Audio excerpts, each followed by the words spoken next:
Palmolive Soap, your beauty hope, and Luster Cream Shampoo for soft, glamorous, caressable hair bring you Our Miss Brooks, starring Eve Arden.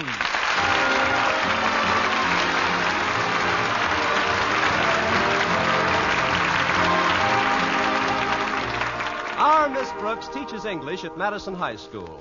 And what with the overcrowded classrooms and a rather rigorous schedule, has had a pretty busy time during the past semester. But not busy enough, evidently, to suit Mr. Osgood Conklin, Madison's beloved warden, a principal. Just recently, Mr. Conklin organized a school banking system. And who do you think was selected for the honor of handling this noble project at no increase in salary? Well, it wasn't Barney Baruch. I've had to take care of all the records single-handed. Oh, I'm not complaining.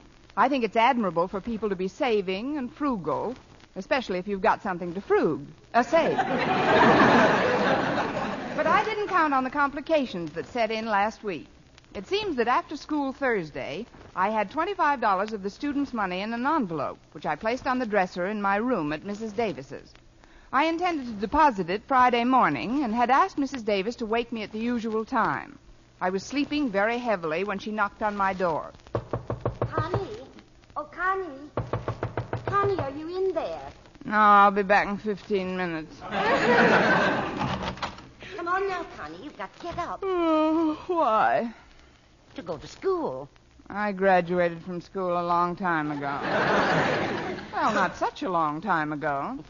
Before you do anything else, dear, I want you to see the surprise I've got for you here in this box. In this box? Go on, open it, Connie. Well, I don't understand, Mrs. Davis. It isn't my birthday or anything.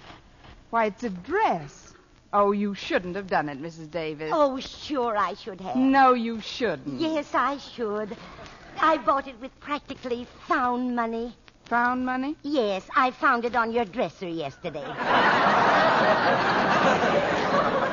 I knew that you'd left it for me to cover the back rent you owe. But frankly, Connie, I didn't expect it so soon and so... Mrs. Davis. Yes, Connie. You shouldn't have done it. But why not? Don't you like the dress, Connie? Sure, I like the dress. I love the dress. But will the district attorney care for it? What district attorney? Well, don't you see, Mrs. Davis, that wasn't my money. I was going to deposit that for the students. And today also happens to be the day Mr. Conklin inspects my bank records. That is a coincidence, isn't it? Yeah, the happiest coincidence since Frankenstein met the Wolfman. Look, I know you meant well, and I hate to hurt your feelings, but really... Oh, you won't hurt my feelings, Connie. I'm a lot like my sister Angela that way. She just refuses to harbor bad thoughts. That's very nice, Mrs. Davis, but from what you've told me about Angela, sometimes she doesn't harbor any thoughts at all. Yes, she is terribly absent-minded, poor dear. But sometimes that's for the best. What's for the best? What's for the best for who? If you'll punch my transfer, I'd like to get off here. You see, Mrs. Davis, I've got a big problem today. That money that paid for that dress didn't belong to me. It didn't? I've already told you, Mrs. Davis, it was part of the students' savings. Oh, Connie, then you shouldn't have done it. I didn't do it. You did it. Ignorance of the law is no excuse. Oh, this is terrible. Let's see that box again. Oh, you got the dress at Sherry's department store. Maybe they'll take it back and refund the money. You see, Connie, I thought you left the money for the back rent you owe. And so I know you did, just Mrs. Davis, and I appreciate the thought more than I can tell you. But if you'll excuse me, I've got to get ready now. Walter Denton's picking me up in a few minutes. Oh, did you have another accident with your car, Connie? Just a slight collision with a new Hudson, Mrs. Davis. What happened? Well, you know the ad they have? Hudson, the car you step down into? Yes. Well, this one I drove down into.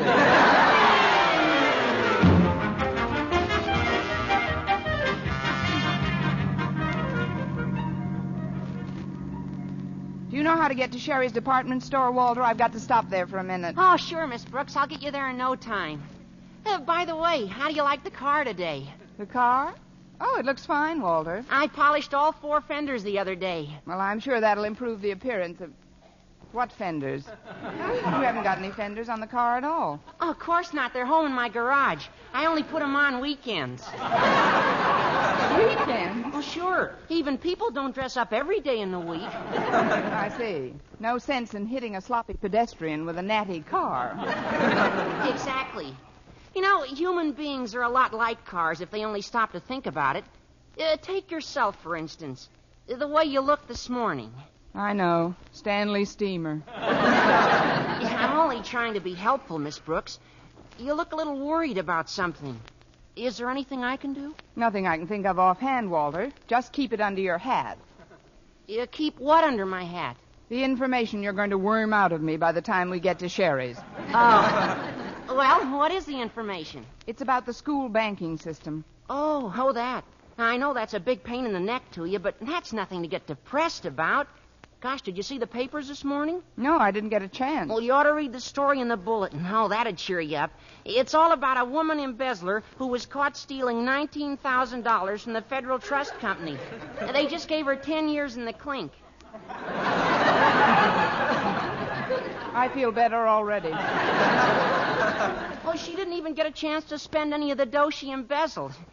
I guess honesty's the best policy after all. Wish I'd taken out a policy like that. And right in the same paper is another story that'd make you glad just to be working at school, Miss Brooks. It's about conditions in the state reformatory for women. No good, huh? Deplorable. Oh, they make the poor inmates mop the floors all day long. And if they haven't got any mops, which they usually don't have because they're so short of everything, why, then the women have to mop the floors with their hands. How awful. Oh, here's the store, Walter. Drive up in the back, will you? That's the quickest way to get to the basement. Basement? Certainly. That's where they keep the mops, isn't it?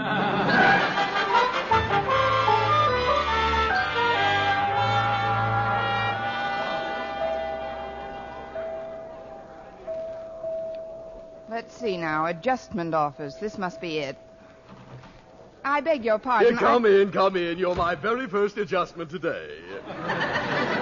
Sit down, won't you, Miss... Brooks, Constance Brooks. How do you do, Miss Brooks? I'm Mr. Pearson. Would you like a cigarette? No, thanks. I'm in kind of a... cup of coffee? No, I've got to get to school pretty quickly. Good for you. There's nothing I like better than a nice, punctual pupil. This interview may not be as unpleasant as I anticipated. I'm not a pupil, Mr. Pearson. I'm a teacher at Madison High. But the reason I dropped in here is to return a dress someone bought for me. Well, you know the motto of Sherry's, don't you? If you're not satisfied, we cheerfully refund your money. That's what I've heard. And that's what we do. Now then, about this dress. You don't like it? Yes, I do. I like it very much. But it doesn't fit quite properly. Well, I can't be certain about that because, frankly, I didn't even... The color. Oh, you don't like the color. I think the color is peachy. I see. And so it clashes with your complexion. You don't understand. I just can't keep the dress. I've got to get the money back. Well, that's what we're here for. In Sherry's, your money is cheerfully refunded. She'd stop being cheerful and start refunding. And now then, first of all, we must have a valid basis for adjustment. Tell me, how did you find out that the material in this garment is inferior? Inferior? I didn't find out that... The sales lady told you, didn't she? Miss Morgan. Miss Morgan? So, you know her. Well, there's no sense trying to shield her, Miss Brooks. I knew there was a leak somewhere. We'll have a loyalty check in the morning. Look, somebody bought me this dress with money that, well, it shouldn't have been spent. Why not, Miss Brooks? Don't answer that. I know. It was counterfeit money. Young woman, I'm surprised at you. Surprised and shocked. Now, just a minute, Mr. Pearson. There was nothing wrong with the money Mrs. Davis paid for this dress. So, Mrs. Davis paid for the dress. Miss Brooks, what are you doing with Mrs. Davis's dress under your arm? I know. You couldn't afford the dress yourself, but you needed money. So when you saw it lying there on Mrs. Davis's bed, you couldn't resist the temptation. You picked it up and brought it here for a refund. Oh, you poor misguided creature. guy really runs the gamut. Listen, Mr. Pearson, Mrs. Davis is my landlady. She bought me a dress for a present in this store yesterday. Well, why didn't you say so, Miss Brooks? You see, yesterday we had our final clearance sale of ladies' dresses, and of course, in a closeout of that sort, there can never be any refund. What? But remember, anything else you buy can be returned within 60 days, and Sherry's will cheerfully refund your money. Well, that's just dandy. And the next time you have a sale, be sure and get in touch with me. Yeah, I'll be glad to. Where can we reach you? Just drop into any post office. You'll find my number under my picture.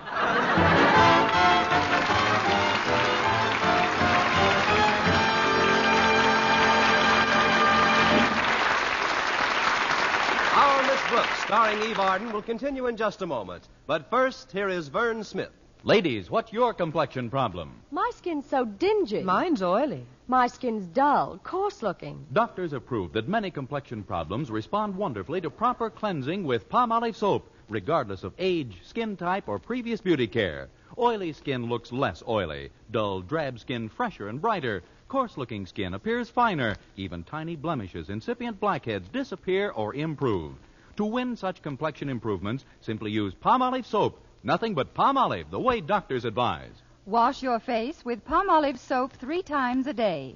Massage with Palmolive's wonderful beauty lather for 60 seconds each time to get its full beautifying effect.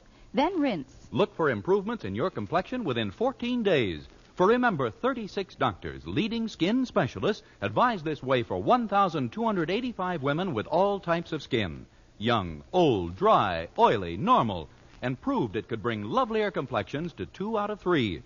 So forget all other beauty care. Use Palmolive soap the way these doctors advised for a fresher, brighter complexion. For loveliness all over, use big, thrifty bath-size Palmolive in your tub or shower.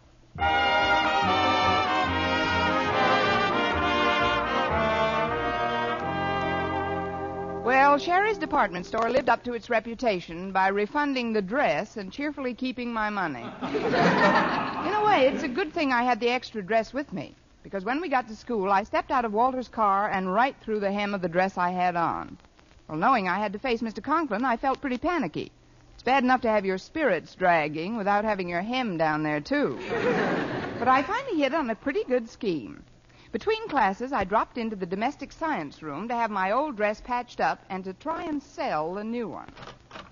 Excuse me, Miss Atterbury, but I wonder if you could help me out. Oh, it's Miss Brooks. Well, come in, dear. What can I do for you? Well, I tore the hem of this dress I've got on, and I'd like to get it fixed up. Well, I'll do whatever I can. Some of these sewing machines are in pretty bad shape. There's one old singer here that hasn't worked for weeks. That's too bad. Maybe you could teach him to dance. Or sew the seam by hand. Let's see that hem now. Pretty bad rip. Take quite a while to fix it. Well, then maybe I'd better slip on this other dress till you're done. I'll just step behind this screen here and take this one off. Oh, there. You got it? Yes, I'll start stitching it up right away. Good. I'll certainly appreciate it, Miss Atterbury. Well, I've got this one on. How do you like it? Why, it's lovely, Miss Brooks. I wish I had one like it. You have, Miss Atterbury. I've decided this dress is not my type, so you're welcome to it for $25. Only $25? That's a steal, Miss Brooks. Let's use another word, shall we? Now, if you'll excuse me, Miss Atterbury, I've got to get over to Mr. Conklin's office. All right, Miss Brooks, and I'll have your other dress all fixed when you come back. Then we'll try the new one on me. Of course, I weigh 186, but I hope I can get into it. Just have the $25 ready. You'll get into it. Oh, one thing, Miss Atterbury. Yes? While I'm gone, try and lose a few pounds.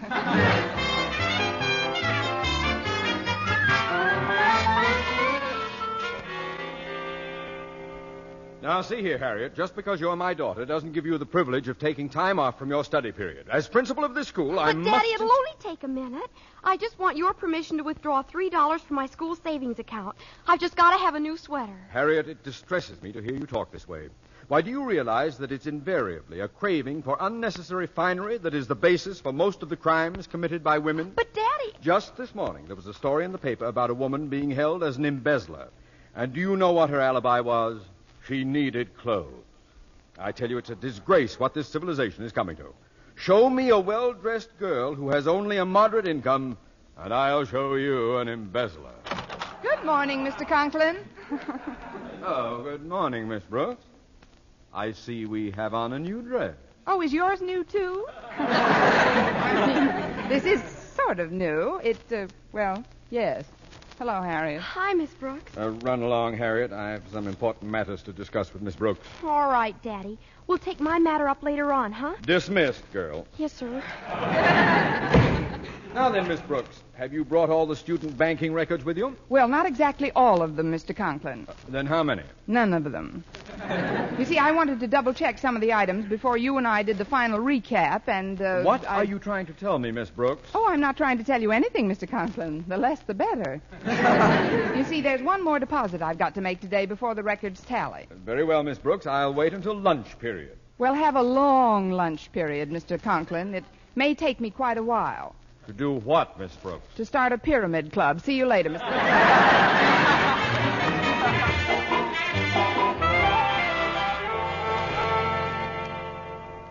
Oh, you did a wonderful job on my old dress, Miss Atterbury. Now, suppose you try on this new one. All right, Miss Brooks.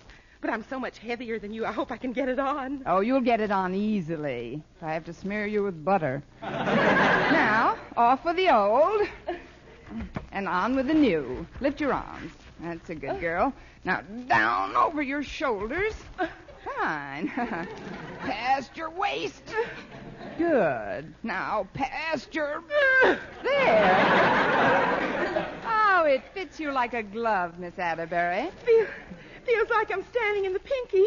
Well, close the zipper along the side. The zipper? All right. Oh, it won't move. Oh, nonsense. Take a deep breath. Now hold it. Oh, there we are. When can I breathe out? Oh, don't be a child. You look lovely in it, Miss Atterbury. Thanks, Miss Brooks.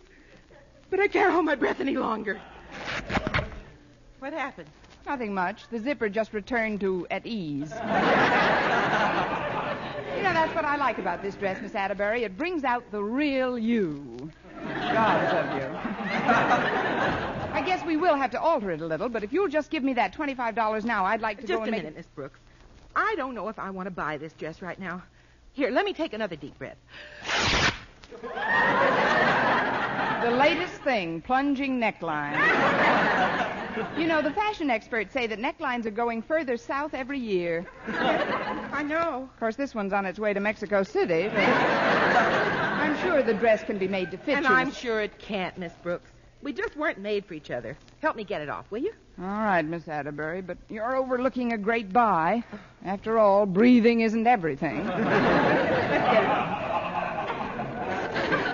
There you are.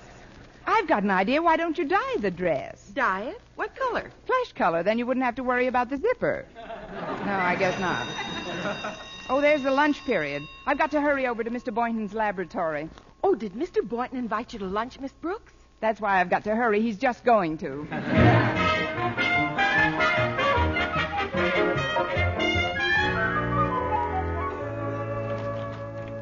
Mr. Boynton. I'm glad I caught you before you went to lunch. Hello, Miss Brooks. I'm not going to the cafeteria today. I brought a couple of sandwiches to eat right here.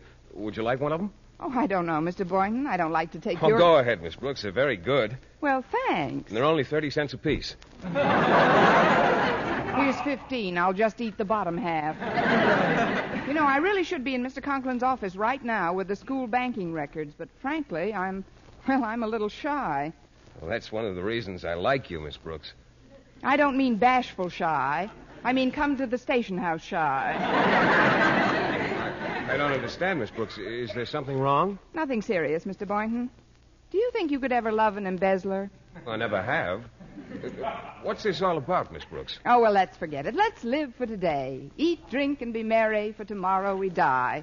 Here's another 15 cents. Give me the top of that sandwich. Are you sure everything's all right, Miss Brooks? Oh, let's not talk about it, Mr. Boynton. Tell me, why are you eating in the lab? Cutting down on expenses? Well, sort of. I've been a little short all month. You too? Well, I'll be solvent again this afternoon. Mr. Conklin's buying a sport jacket of mine. It's one that was sent to me for Christmas, and he just insists on my selling it to him. Says he wants to wear it to the faculty masquerade ball next month. Masquerade ball? What kind of a jacket is it? Well, it's green suede. Mr. Conklin's going as Robin Hood. Oh, he's a natural. What's he giving you for it? About $25. Gee, I'm glad I dropped in today. It's good to see you, Mr. Boynton. Well, thanks, Miss Brooks. What are you going to wear to the masquerade, Mr. Boynton? Well, I don't know. I haven't made up my mind yet. You only think you haven't made up your mind yet. Mr. Boynton, I happen to have in this box the ideal costume for you. Oh, but Miss Brooks, Let me unwrap it for you. Now, tell the truth, Mr. Boynton. Who always wins the grand prize at fancy dress affairs? Men who dress as women. Men who dress as women? You're so right, Mr. Boynton. Now, take your jacket off. But I don't Now, want... that's a good boy. Just slip this dress on for size. Oh, but Miss Brooks, I'll never be able to get into it. If Miss Atterbury could get into it, you can get into it. Now, come on, right over your head. Just straighten it out. There. Oh, I feel ridiculous, Miss Brooks. Why, it looks lovely on you, Mr. Boynton. And I'm going to let you have it very reasonably. But it's so tight. Well, naturally it's tight now, but that's easily corrected. It'll fit you perfectly when you've got the proper foundation garment on. Foundation garment? Oh, excuse me, Walter and I were just... Oh, hi, Miss Brooks. Hello, Harriet, Walter. We were... Who's your friend? What a bill! Walter, please. It's Mr. Boynton. Mr. Boynton? I'm just trying on a masquerade costume. Oh, I see. Well, the reason we were looking for you, Miss Brooks, was to tell you that Daddy wants to go over those school savings records right away. I know he does, Harriet, but I haven't been able to make a certain deposit yet. However, as soon as I sell this dress to Mr. Boynton... I'm afraid I can't buy this, Miss Brooks. It's just not my type of costume. Oh, but Mr. Boynton... Well, wait a minute, Miss Brooks. If Mr. Boynton doesn't want the dress, maybe my mother will buy it. I know she's been saving up for one. Really, Harriet? Do you think she'd like it? Why, I think so. Would you mind modeling it for me, Mr. Boynton? Modeling it? You know, walk up and down with your hand on your hip. I had to do that once when I first joined a fraternity. No, but this is absurd. Please, Mr. Boynton, just a few steps. Well... A pretty girl is like a melody that haunts me. There you are, Miss Brooks. Oh, hello, Mr. Conklin. Hi, Mr. Conklin. Hello, Mr. Conklin. Hello, Miss Boynton. Now then, Miss Brooks, I have been expecting... Mr. Boynton! I was just trying it on for size, Mr. Conklin, but... I know this is a biology laboratory, but what kind of an experiment is this? Oh, it's just the masquerade, Mr. Conklin. I don't want to hear any more about it. I presume you still haven't prepared the school savings record yet? No, I haven't, Mr. Conklin. I'll be tied up for the rest of the day, but bring them to my home immediately after school. And they'd better balance. Let's see now, where were we? Oh, yes. She will leave you and then come back again.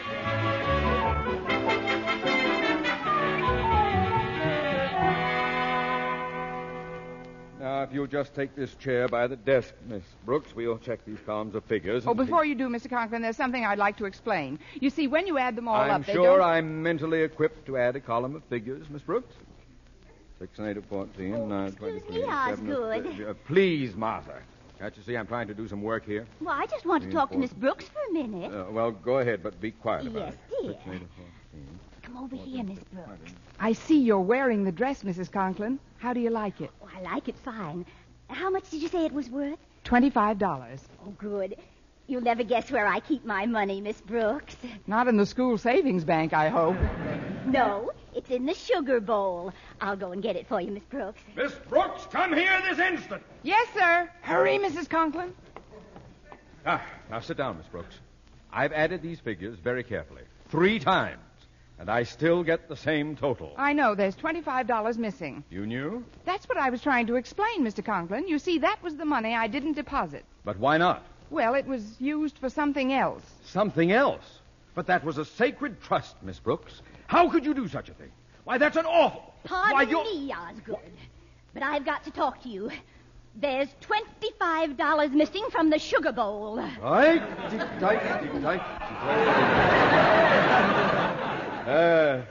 From the sugar bowl? Only you and I knew that money was there, Osgood. Well, you see, dear, my check isn't due for 2 weeks, and I want that money, Osgood. I want it now. But she wants the dough, Osgood, and she wants it now. See? What? Well, I mean, not just anyone can play in the Sugar Bowl. You've got to be invited by the Southern Conference. Of course, this year the Rose Bowl. I'll get it. Oh, come in, Miss Boynton. Oh, hello, Mrs. Conklin. Oh, good afternoon, Miss Brooks. Hello, Mr. Boynton. Well, here's that jacket, Mr. Conklin. I must say it's a good buy for only $25. Jacket? I meant to call you about that, Boynton. I've decided against buying anything for myself. I want to surprise Mrs. Conklin with a little gift. A new dress. Surprise! How much is this dress, my dear? $25. I just happen to have that amount on me. Here you are, my dear. Thanks. Here you are, my dear. Thanks. Here you are, my dear. Thanks. The books are now balanced. Oh, just a minute, Mr. Conklin. Let me have 50 cents of that money. Here you are, Mrs. Conklin. But, Miss Brooks, what's the 50 cents for? Get yourself a mousetrap for the Sugar Bowl. Eve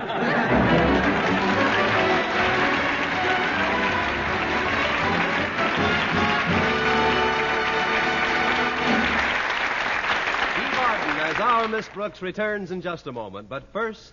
Dream girl, beautiful luster cream girl. Tonight, show him how much lovelier your hair can look after a Luster Cream shampoo. Only Luster Cream brings you Kay Daumit's magic formula blend of secret ingredients plus gentle lanolin. Gives loveliness lather even in hardest water. Glamorizes your hair as you wash it. Luster Cream. Not a soap, not a liquid, but a dainty cream shampoo. Leaves hair fragrantly clean, free of loose dandruff, glistening with sheen. Soft, manageable. Gives new beauty to all hairdos or permanents. 4-ounce jar, $1. Smaller sizes, either tubes or jars. Tonight, try Luster Cream shampoo and be a... Dream girl, beautiful luster cream girl. You owe your crowning glory to a luster cream shampoo. And now, once again, here is our Miss Brooks. Well, after the records were straightened out Friday afternoon, Mr. Conklin gave me the money and told me to be sure and deposit it the following morning. This time I didn't leave it on my dresser. I put the $25 in an old pair of galoshes in the hall closet. I slept until almost 10 o'clock Saturday morning and was just getting out of bed when Mrs. Davis came in. Oh, I'm so glad you're up, Connie. I thought that was the cutest thing. You thought what was the cutest thing, Mrs. Davis? How you tried to give me some advance rent by slipping it into the galoshes you borrowed last week. Oh, no. You didn't take that money and buy me another dress. Of course not, Connie. I bought you a lovely leather briefcase to keep the students' savings in. Well, there's only one way out. Get me a needle and thread. A needle and thread? What are you going to do? What can I do? I'll sew some sleeves on it and sell it to Mrs. Conklin.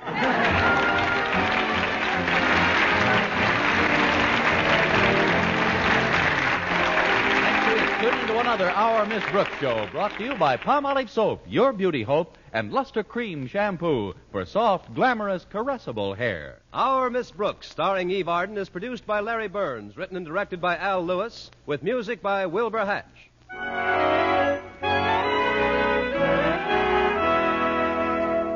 Men, do you shave with a lather or brushless shave cream? Palmolive shaving cream comes both ways, and whichever way you prefer to shave, you'll find that using either Palmolive brushless or Palmolive lather shaving cream can bring you more comfortable, actually smoother shaves. Here's the proof. 2,548 men tried the new Palmolive way to shave described on the tube. And no matter how they had shaved before, 3 out of every 4 got more comfortable, actually smoother shaves. Get Palmolive brushless or Palmolive lather shaving cream today.